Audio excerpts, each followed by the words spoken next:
Bismillahirrahmanirrahim. Assalamualaikum warahmatullahi taala wabarakatuh. Perkenalkan, nama saya Dewi Selviana dengan NIM 2321400 194. Di sini saya akan mempresentasikan mengenai mata perkuliahan bahasa Indonesia untuk memenuhi ujian tengah semester. Itu mata kuliah bahasa Indonesia. Nah, terlebih dahulu di sini kita akan membahas mengenai pendahuluan. Nah, bahasa ini merupakan alat komunikasi utama yang digunakan oleh manusia untuk menyampaikan gagasan, informasi, perasaan, dan juga pengetahuan. Yang mana di Indonesia, bahasa Indonesia itu memiliki kedudukan yang sangat penting karena memiliki fungsi sebagai bahasa nasional sekaligus bahasa resmi negara. Nah, berbeda lagi nih dalam dunia pendidikan tinggi, bahasa Indonesia itu menjadi sasaran utama dalam proses pembelajaran, penulisan karya ilmiah, penyusunan laporan penelitian, dan juga penyampaian presentasi. Hingga komunikasi akademik antar mahasiswa itu dan dosen tertata dengan menggunakan bahasa Indonesia. Nah, oleh karena itu, mahasiswa nih perlu memahami penggunaan bahasa Indonesia dengan baik dan juga benar.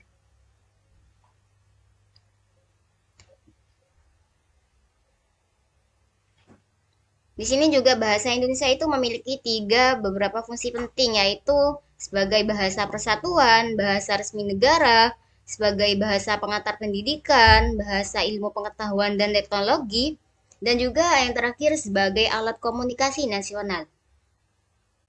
Dan juga bahasa Indonesia itu menjadi identitas bangsa yang membedakan Indonesia dengan negara yang lain. Selanjutnya, kita ke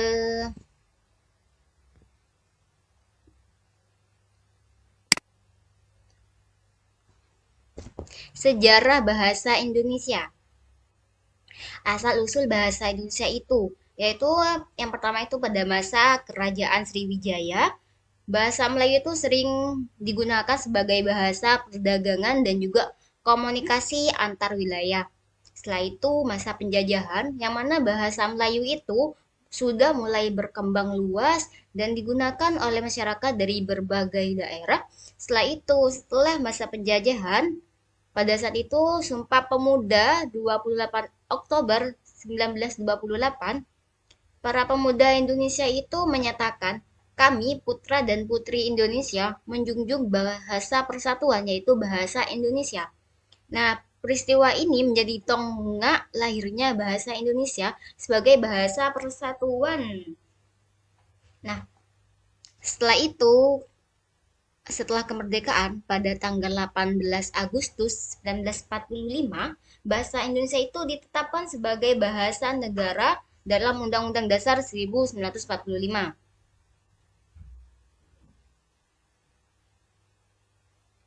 Nah, kedudukan dan fungsi bahasa Indonesia. Pertama itu sebagai lambang kebangsaan bangsa, sebagai identitas nasional, sebagai alat pemersatu berbagai suku yang ada, dan juga sebagai sarana komunikasi antar daerah. Yang kedua, sebagai bahasa negara, digunakan dalam pemerintahan, dalam pendidikan, dalam administrasi negara, maupun dalam dokumentasi resmi. Nah, maka dari itulah bahasa Indonesia ini penting dalam menjaga persatuan bangsa yang memiliki beragam bahasa daerah. Yaitu di sini juga setelah sejarah bahasa, kita akan ke ragam bahasa. Nah, ragam bahasa ini merupakan sebuah variasi penggunaan bahasa sesuai dengan situasi dan kondisi tertentu. Ragam bahasa itu ada bahasa ragam formal, ada bahasa non formal. Bahasa formal itu biasanya tuh digunakan dalam acara seperti seminar, presentasi, karya ilmiah, dan juga surat resmi. Skripsi pun bisa. Contoh nih, Saya akan menghadiri rapat pada pukul 9 WIB.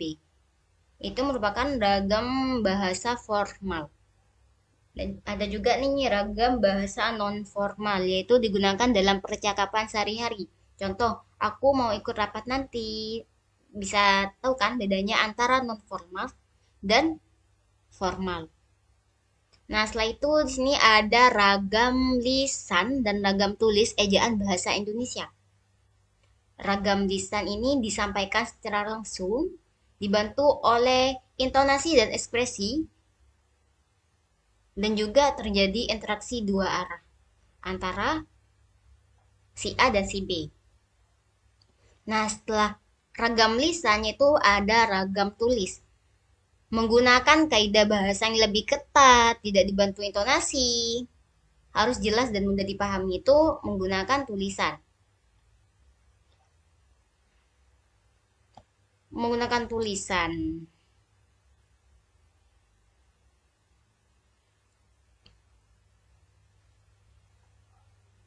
Di sini penggunaan huruf kapital. Huruf kapital itu digunakan biasanya tuh pada awal kalimat, pada nama orang dan juga nama tempat dan juga nama instansi.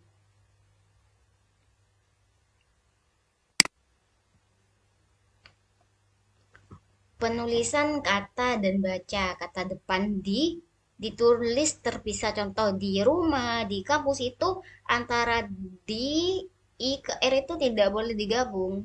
Itu harus dipisahkan di spasi rumah seperti itu.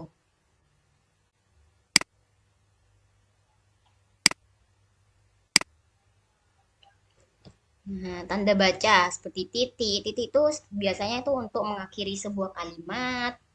Koma itu memisahkan unsur dalam kalimat. Titik dua itu memperkenalkan rincian.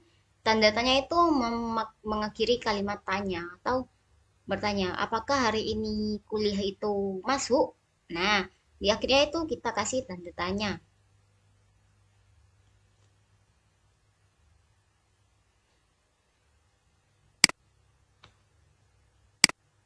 Nah, setelah itu kita ke diksi.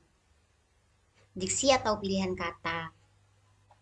Diksi adalah kemampuan memilih kata yang tepat sesuai dengan konteks. Tujuan penggunaan diksi yaitu memperjelas makna, menghindari kesalahpahaman, membuat tulisan lebih efektif. Contoh, tidak tepat, para mahasiswa-mahasiswi hadir.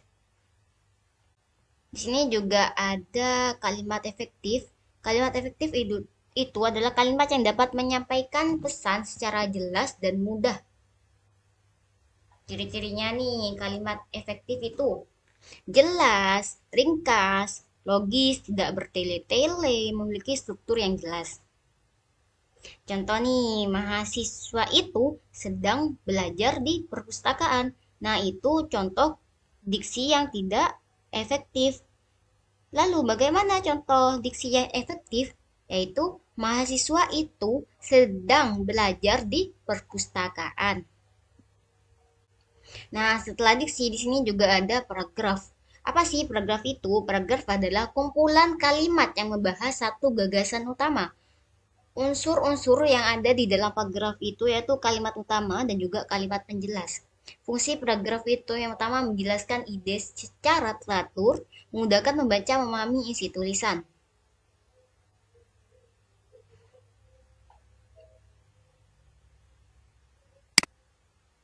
Nah, di sini juga ada karya tulis ilmiah. Apa sih karya tulis ilmiah itu? Karya tulis ilmiah adalah tulisan yang disusun berdasarkan fakta, data, dan hasil penelitian. Ciri-cirinya itu biasanya objektif, sistematis, logis, menggunakan bahasa baku, dan juga berdasarkan data. Contohnya nih, makalah, artikel ilmiah, skripsi, tesis, dan juga disertasi.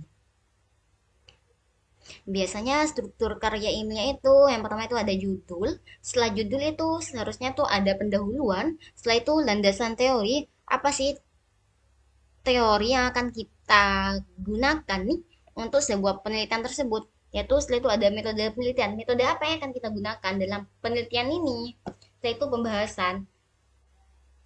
Yang keenam itu kesimpulan. Dari hasil penelitian kita dapat kita simpulkan. Nah, itu merupakan sebuah kesimpulan. Lalu daftar pustaka. Itu yang terakhir. Nah, di sini kita maaf saya. Di sini saya simpulkan bahwasanya mata kuliah bahasa Indonesia itu sangat penting dalam dunia perkuliahan karena membantu mahasiswa itu untuk bisa berkomunikasi dengan baik, bisa menulis karya ilmiah, bisa juga memahami bahasa dengan baik, serta meningkatkan kemampuan mahasiswa itu akademik dan lebih profesional. Mungkin ini yang hanya dapat saya sampaikan tentang materi perkuliahan bahasa Indonesia. Kurang lebihnya saya mohon maaf. Wassalamualaikum warahmatullahi wabarakatuh.